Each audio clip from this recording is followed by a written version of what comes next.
In the movie Wake Island, he was the Brooklyn Marine. In Abroad with Two Yanks, he's Biff the private. But tonight, he's just an overgrown kid anxiously waiting for Halloween. I'll never forget. When I was just a boy, every Halloween my father used to stick me in the front window. We were too poor to buy a pumpkin. The American Meat Institute presents William Bendix in The Life of Riley.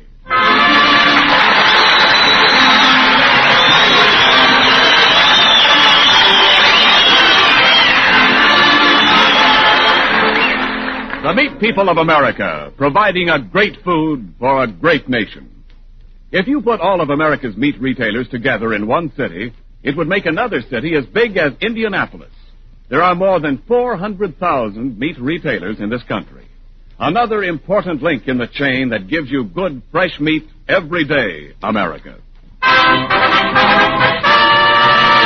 And now, on behalf of all those engaged in supplying meat to the nation, the American Meat Institute presents The Life of Riley with William Bendix as Riley.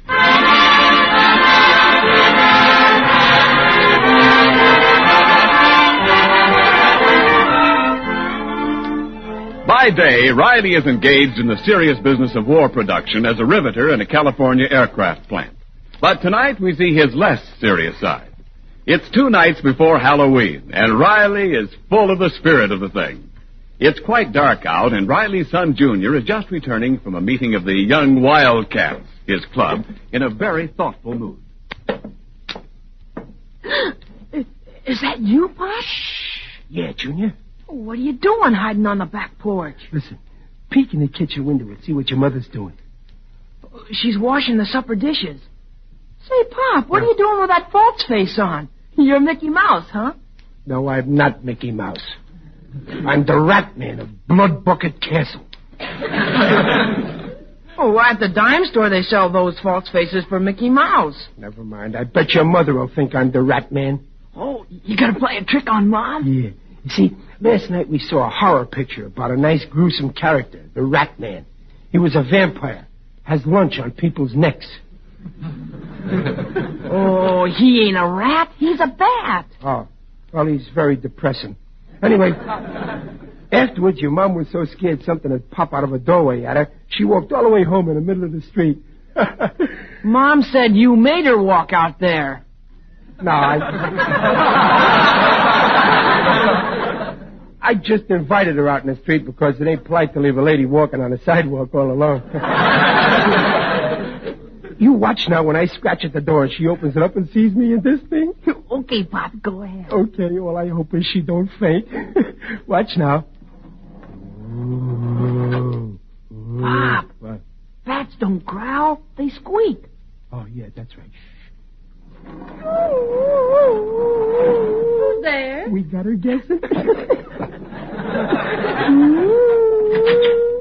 Well, I never. It's Mickey Mouse.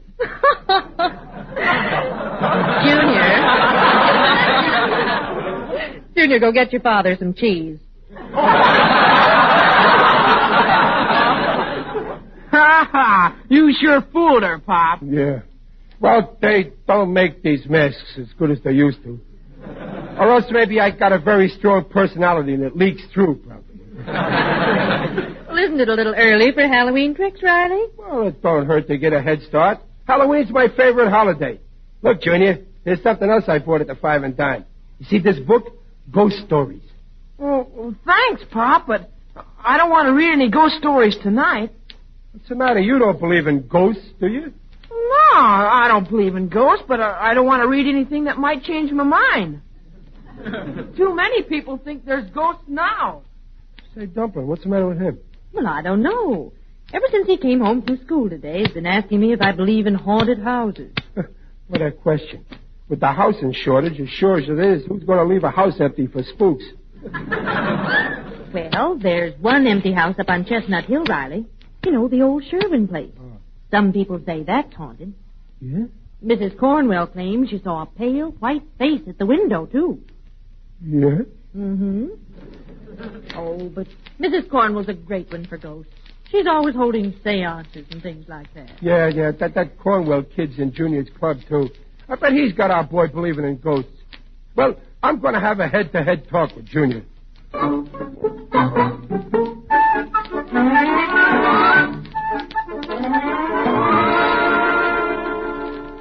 So you see, Junior, if I tell you there's no ghost, you can take my word for it. After all, I've been your father for 13 years, ain't I?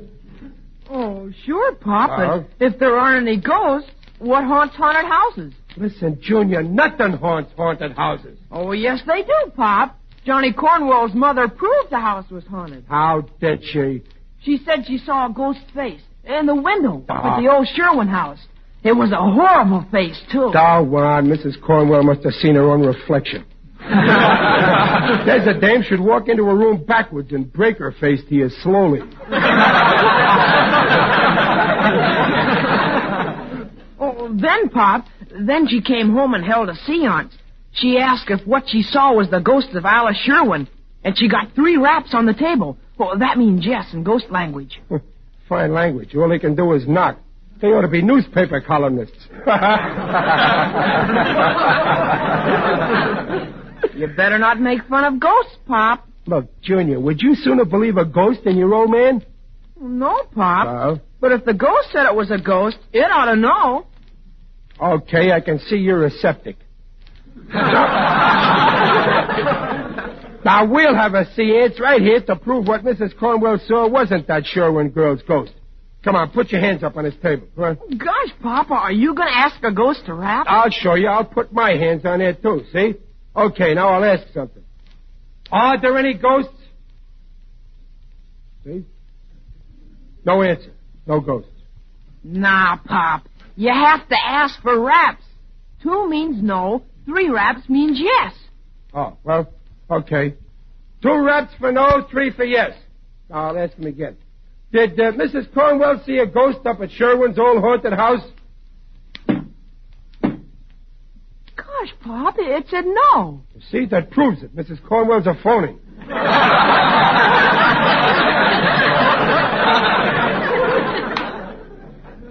Well, ask him again if there are any ghosts. Okay.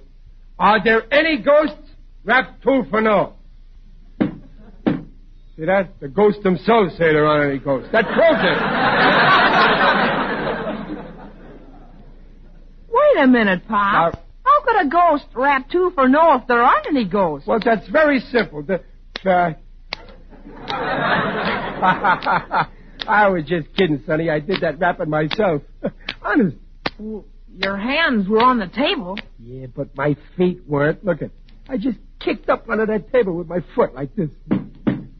Oh, Pop, I bet you wouldn't kid around like that in a genuine haunted house like the Sherwin place. Well, sure I would, only I can't because I ain't going there. Would you be scared to go if you were going? Me? No. Oh, that's good, Pop. No, I ain't scared to go neither. How do you mean? Well, down at my club tonight, we got to talking what we'd do Halloween. So we made it up we'd go find out if Sherwin's old house was haunted or if it wasn't. Yeah. I pity any ghosts when them young wildcats get in that house. Oh, we ain't all going inside, Pop.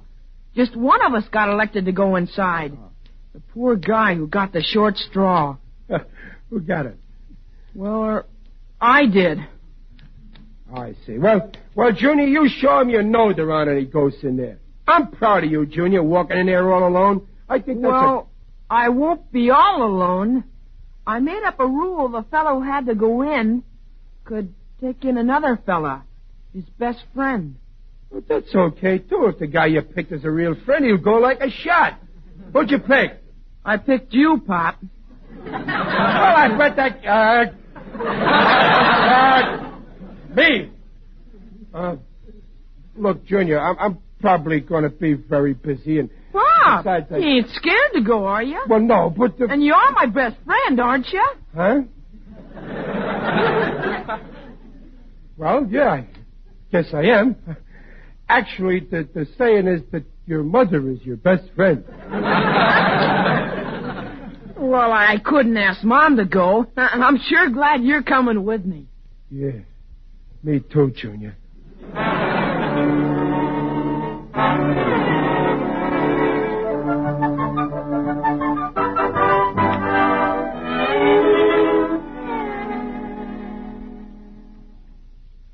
Chapter 13. As Lord Twitcher stood there in the dark hall of the great lonely house, he could feel something evil in the very air. A cold wind brushed his cheek, and an icy hand seemed to touch his spine. Suddenly, he saw the thing. And then he heard a sound. A low, wailing sound. Who's that? It's only me, dear. Did I startle you? No. No, I was just reading this book here. Oh, the ghost stories you bought Junior, huh? Yeah. Such nonsense.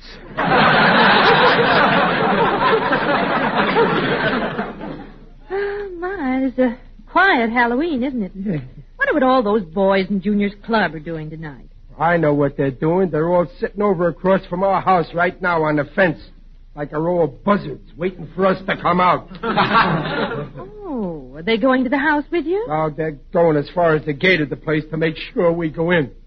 Oh, but you're not nervous about going, are you, dear? You don't believe in ghosts? Well, no. You don't believe in them either, do you, Peg? No. But there is something queer about that house. Hmm? I wonder what did become of that poor Alice Sherwin. Well, if nobody knows, I don't want to find out. What did they say happened to her? Oh, it's an awfully sad story. She was a bride, you know, beautiful girl. Well, they were on their honeymoon in Manila. He was a captain in the Navy. She and her husband were going to come home and live in that old house. Then, well, he was lost in an air raid. Some say they were both killed together.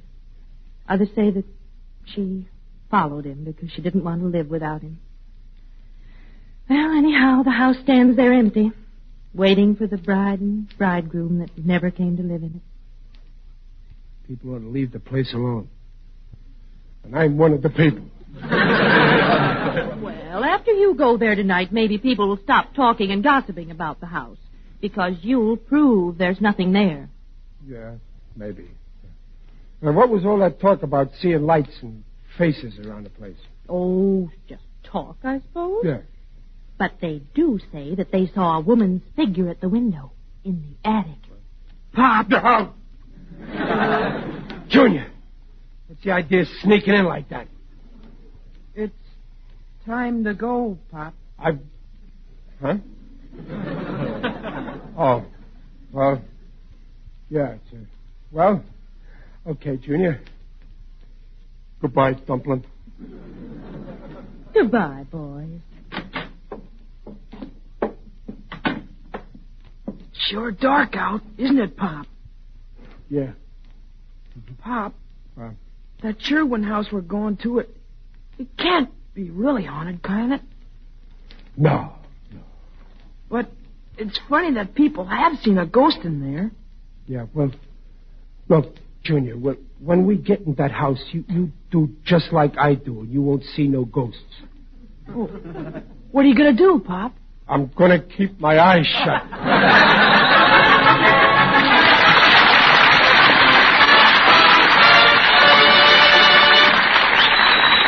Well, not even nervous Riley has any idea of what's in store for him as he and Junior head for the mysterious old Sherwin place. We'll rejoin them in just a moment. Right now, this is Ken Niles speaking for Meat. The other day in a meat market, Mrs. Niles overheard a woman say, "Joe, I hear all this talk about braising meat, but just what meats do you braise?" Well, Joe the meat man told her, of course, and out of that comes this excellent thought. Maybe some of you would like a little review of the braising cuts of beef. Well, in the first place, braising is an ideal way of preparing the lean, point-free beef coming on the markets these days in order to bring out all its fine flavor and tenderness. And here are the favorite braising cuts. Popular pot roast, juicy Swiss steak, tasty flank chops, easily cooked short ribs, country fried steaks, and... Oh, but why go on? My mouth is watering so much I can hardly talk now. But remember, braising is long cooking over low heat. And that's the way to good gravy, too. After all, whether you braise, roast, or broil meat, you are getting essential, highest quality proteins for which meat is nutritionally noted. Meat is a yardstick of protein foods because meat measures up to every protein need. And now back to The Life of Riley with William Bendix as Riley.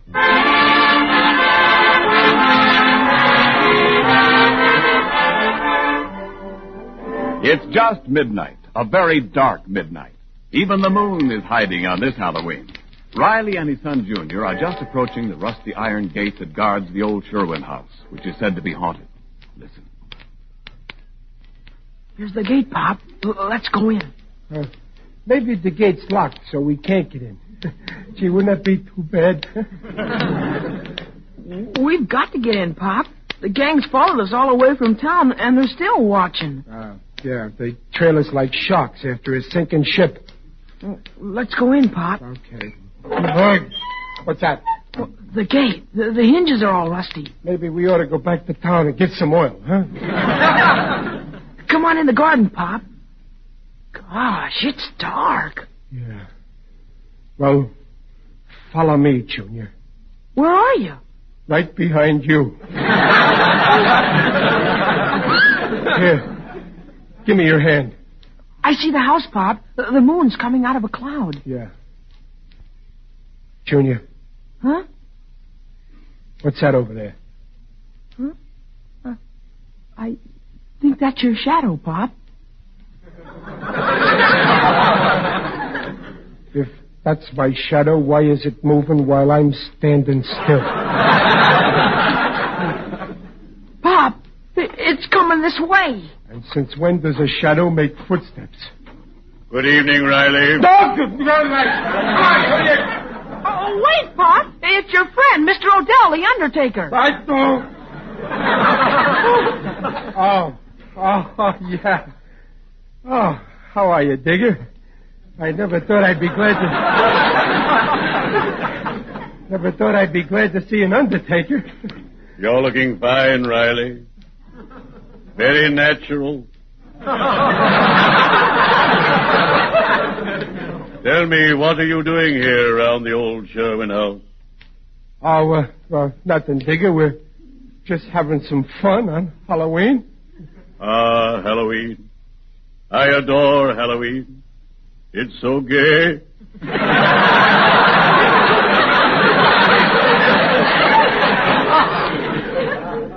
Digger, do you hang around this old house much?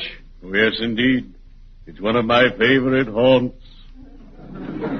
Haunts?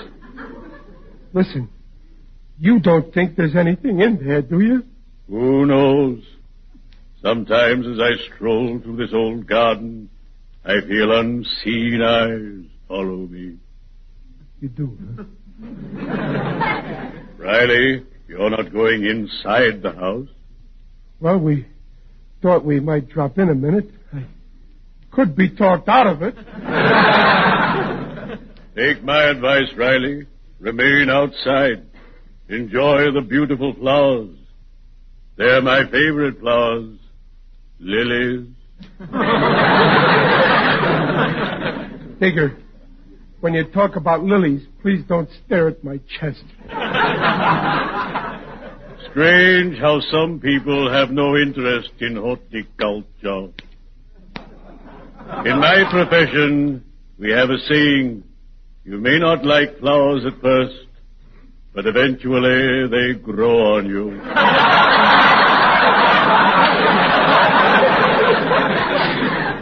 By the way, Riley, how tall are you? Well, I'm about 5 feet. Why? I'd like to borrow your overcoat Saturday to wear at the football game. Oh, sure. I'll pick it up at 1 o'clock. Uh-huh. I want to get to the game before they kick off.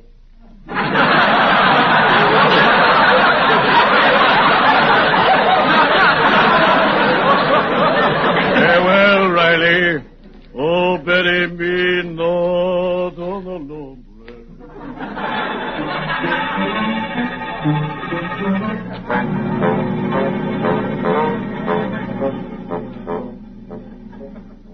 Here's the door to the house, Pop.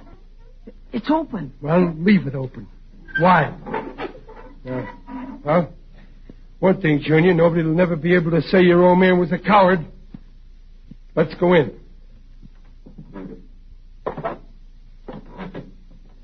Now let's go out. Wait, Pop. We've only been in one room. We're supposed to go through the whole house. As far as I'm concerned, this is a one-room house. Come on. Oh, wait, Pop. What for? I told the kids you didn't believe in ghosts, and I said we'd have another seance like we did at home. Junior, a blood relationship can only be stretched so far.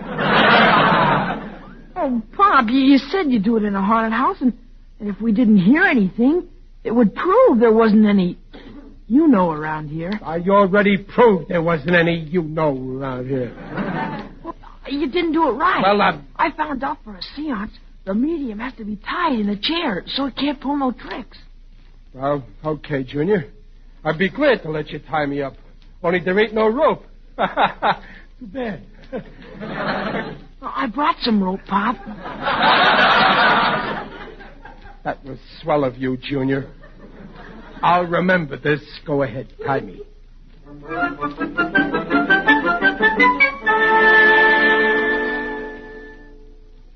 There. Can you move your hands or feet? No, you tied me so tight Dan Green is sitting in. Now, stand over by the window where I can see you. Oh, here I am, Pop. You'll see, Junior. There won't be any raps this time. Hope you're right, Pop. Of course I'm right. How can there be any raps when I'm tied up too tight to rap? And I also got my eye on you. Well, go ahead, then. Ask if there's any ghosts here. Okay, now. If there's any ghosts here, rap 2 times. If there ain't, don't bother. No raps.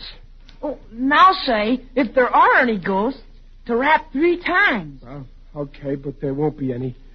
If there are any ghosts, rap 3 times.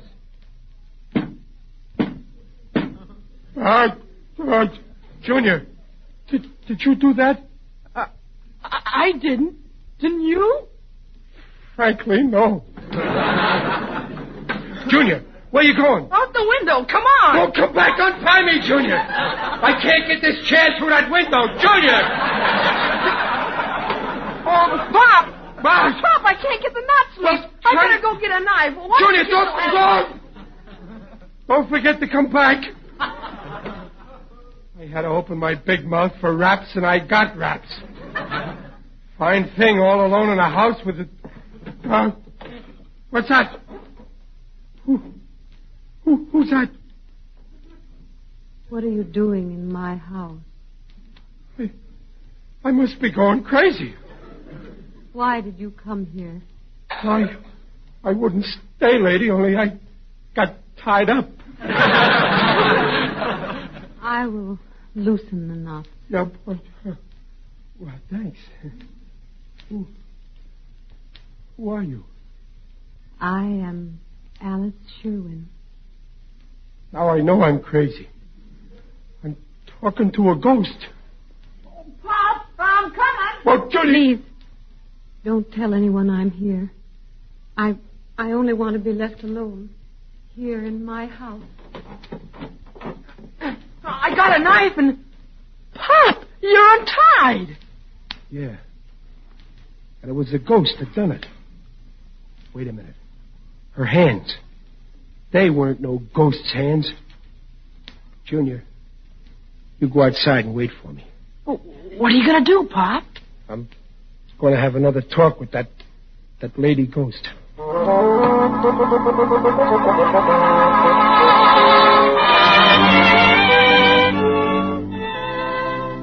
Why did you want to see me, Mr. Riley?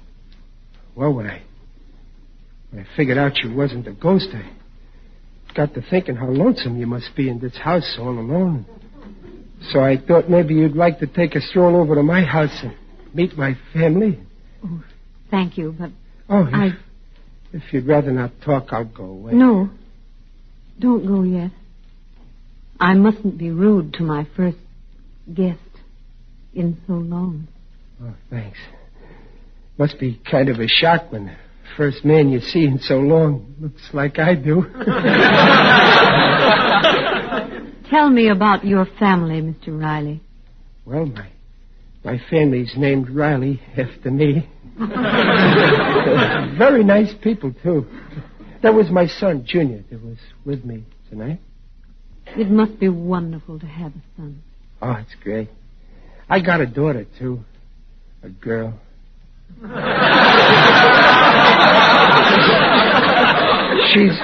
She's 16 now. The boy's 13, but getting older all the time. Then there's Peg, that's my wife. She's older than the kids, but younger than me.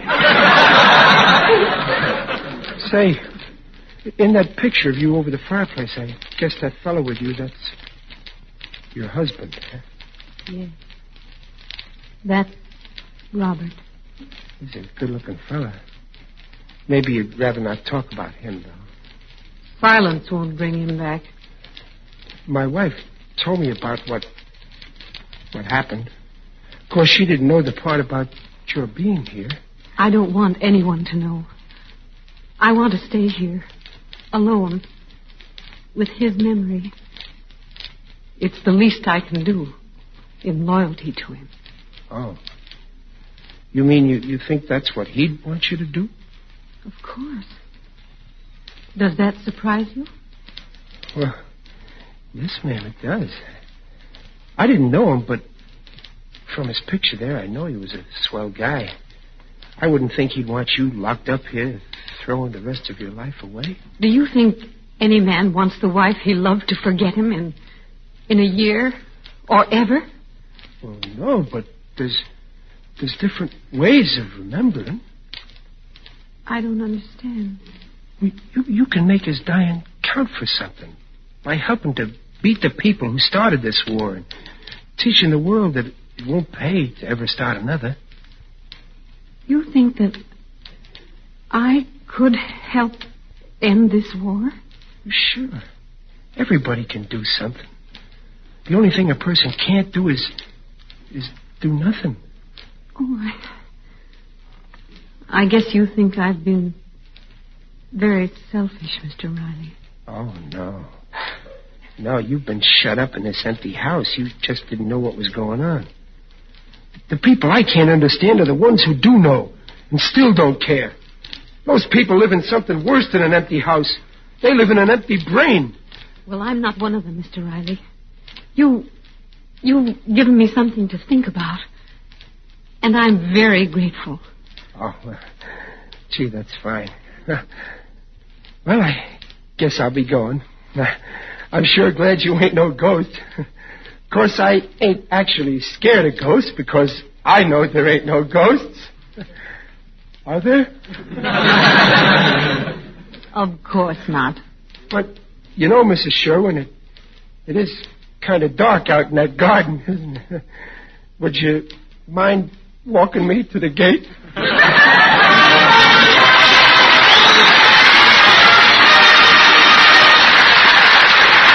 Rileys will be back in a moment. Well, I think we can all agree with Riley that none of us here at home can sit this war out. The war isn't over in Europe, the war isn't over in the South Pacific, and the war isn't over in America's kitchens. You women who have signed up for the duration to keep health-giving meals on America's tables just can't pick out the meat you want and be sure of getting it every time these days. The needs of war are bound to make the varieties and quantities your meat man has vary from day to day. So let's all make good meals out of whatever meats are on hand. And remember this, all meats, regardless of cut or kind, have the same complete, highest quality, good-eating proteins that make meat a yardstick of protein foods. This statement and all statements regarding the nutritional value of meat made on this program are accepted by the Council on Foods and Nutrition of the American Medical Association. Hiya, Dumpling. Hey, I got some big news about Halloween. Yes? Well, you know, I think I'm going to open up a one-man recruiting outfit. I'm going to recruit waves, wax, spars, and spooks. Tune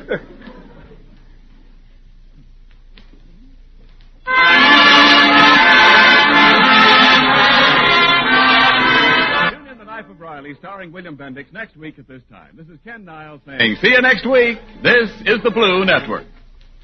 7:30 KECA, Los Angeles.